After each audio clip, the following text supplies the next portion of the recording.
Longtemps le monde a envié cette France, patrie des droits de l'homme, où les communautés semblaient se fondre dans un bel idéal républicain d'égalité et de justice pour tous, sans distinction d'origine.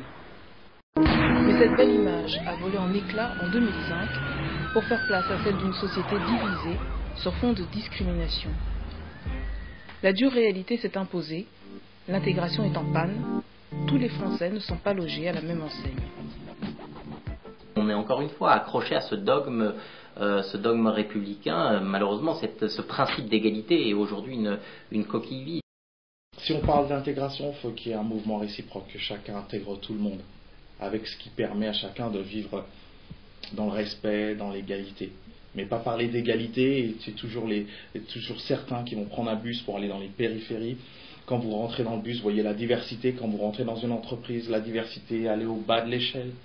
Quand vous regardez l'architecture politique de l'Assemblée nationale, pas diverse du tout. Un gouvernement qui commence à être divers, ça fait événement. Il ne faut plus que ça fasse événement.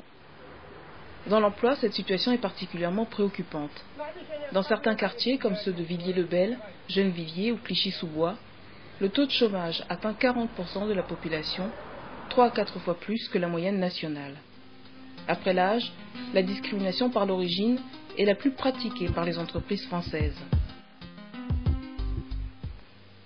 À parcours professionnel et diplôme égal, un Français d'origine maghrébine a 3 fois moins de chances que son homologue dit de souche de décrocher un poste. Et le diplôme ne protège pas, au contraire, plus le poste est qualifié, plus la discrimination exercée est forte. Comment se fait-il? Grande entreprise, 2000 personnes. Le DRH n'est pas raciste, le PDG n'est pas raciste. Les seuls noirs ou les seules personnes d'origine maghrébine, on les retrouve que très tôt le matin et ils font le ménage. Comment se fait-il? Dans les supermarchés aujourd'hui, les plus diplômés, ils sont derrière les caisses parce qu'ils sont vigiles. Il y a un problème. Il y a un problème. Donc le constat sociologique nous montre de manière très flagrante sur ce quoi il faut travailler.